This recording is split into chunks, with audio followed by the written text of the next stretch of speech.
Pessoal, então deixei aqui essa imagem maravilhosa ainda aqui, mas vamos para o texto ainda, né, nessa descrição de Kardec, para dar o contexto geral. Então, nessa classe de seres orgânicos, né, ele explica aqui no texto, estão compreendidos os homens, os animais e as plantas. Já conversamos sobre isso. Seres inorgânicos são todos os que carecem de vitalidade, de movimentos próprios e que se formam apenas pela agregação da matéria.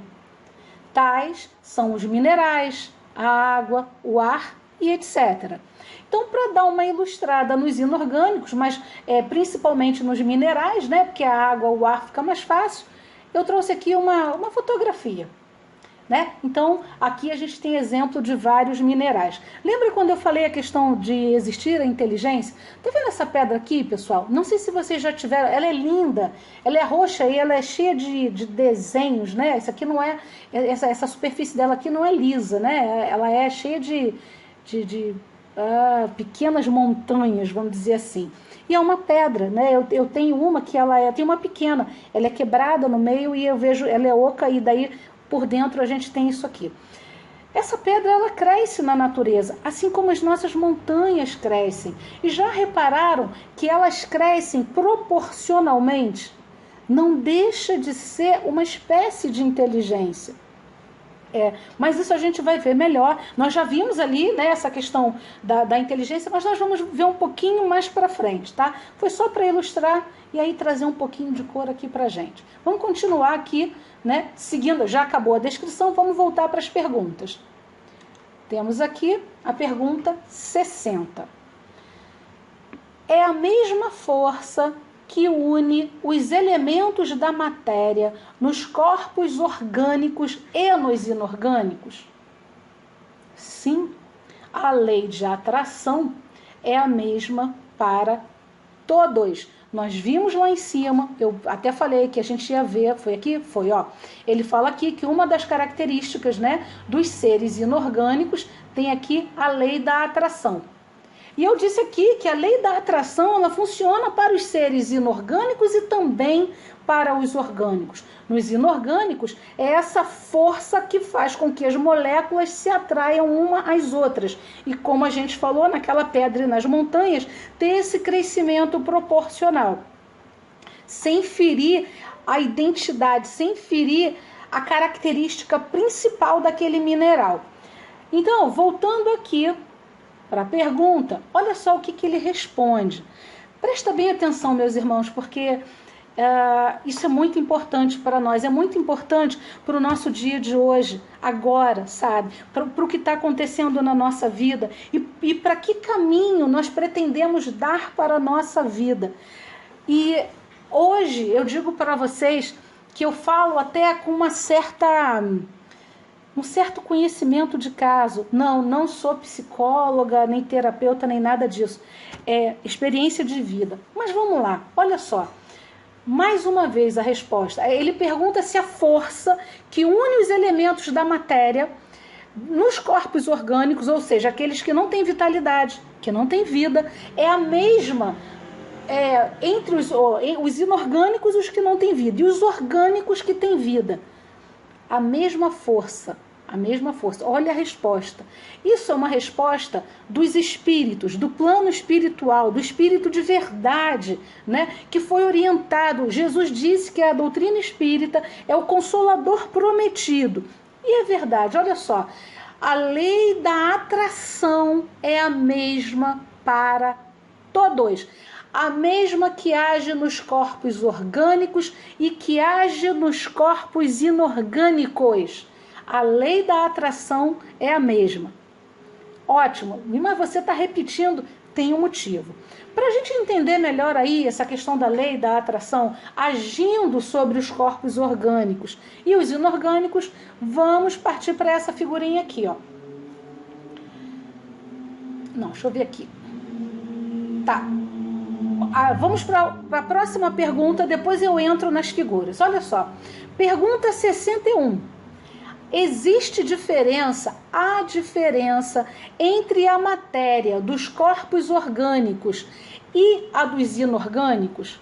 A matéria, né? A matéria é sempre a mesma. Porém, nos corpos orgânicos está animalizada. Porém, nos corpos orgânicos tem um outro fator, uma outra ação sobre os corpos orgânicos. E nós dissemos que o corpo orgânico é aquele que tem vida. Então, que ação é essa que dá a vida nos corpos orgânicos? Vamos lá? Vamos ver aqui, né? A terceira pergunta que tem a ver antes da gente passar por uma explicação mais ampla. Olha só. Qual é a causa da animalização da matéria? Pergunta 62. É a sua união com o princípio vital. Qual é a causa da animalização da matéria? A sua união com o princípio vital. Ora, nós vimos aqui na pergunta anterior, na 61, que eu trago aqui na tela para vocês, que a matéria entre os corpos orgânicos e inorgânicos é a mesma.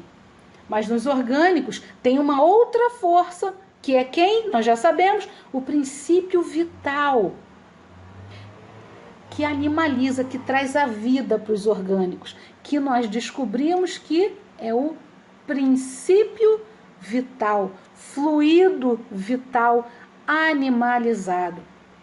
Meus irmãos, então vamos aqui para esse quadro. Olha só, princípio vital, força motriz dos corpos orgânicos.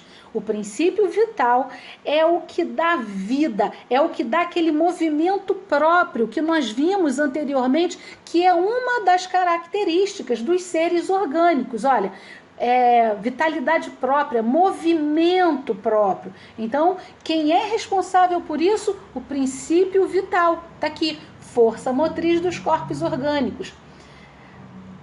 A matéria. O que é a matéria? Átomos, moléculas, substâncias e compostos, corpos. Não é isso? Isso é a matéria. Então, nós temos a matéria inorgânica. Tá aqui, ó, tá vendo? Estou marcando aqui para vocês. Inerte, bruta, agregação, força da atração, leis materiais. E nós temos aqui,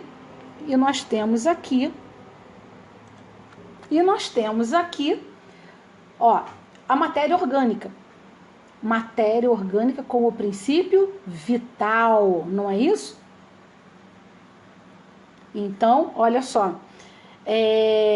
Atividade íntima, conservação própria, atividade e movimento. O princípio vital é o quê? A matéria animalizada.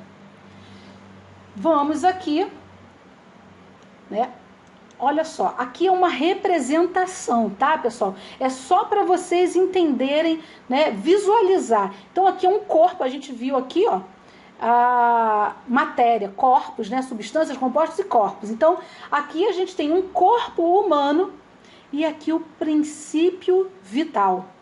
Eu sei que já tem uma pergunta aí na cabeça de vocês. Ué, o princípio vital, o que é o princípio vital? É princípio inteligente? É matéria? Porque se só existem duas coisas, Deus o Criador e mais duas coisas, ele é uma terceira coisa? Não, e agora? Tcharam, vamos chegar lá, peraí. Então, é só para a gente ter uma visualização aqui do princípio vital animalizando esse cidadão aqui, tá bom? Então, pessoal, o que mais que a gente pode falar do princípio aqui? Vamos voltar para cá. Do princípio vital e da lei da atração. Eu falei que a gente ia falar melhor aqui, voltando aqui para a pergunta 60, nós íamos trabalhar melhor, né, essa questão do que do funcionamento da lei da atração. A lei da atração nos corpos inorgânicos, nós entendemos, né, que as moléculas se atraem para manter aquela matéria, aquele mineral, né? E também nós vimos tem o ar, a água, essa coisa toda. Mas e como é que funcionaria a lei da atração nos corpos orgânicos? A gente sabe que a lei, eu vou botar aqui, vou botar até sublinhado, é a mesma também para os corpos inorgânicos. Meus irmãos, o corpo orgânico do ser humano é esse que interessa para a gente, é isso que interessa aqui no nosso dia e que vai nos auxiliar a solucionar problemas, a criar soluções, a buscar soluções interessantes com o auxílio do universo. Mas, Andréia, está parecendo aquelas coisas que fala, né, que a gente ouve dizer, ou a lei da atração, o universo conspira ao seu favor.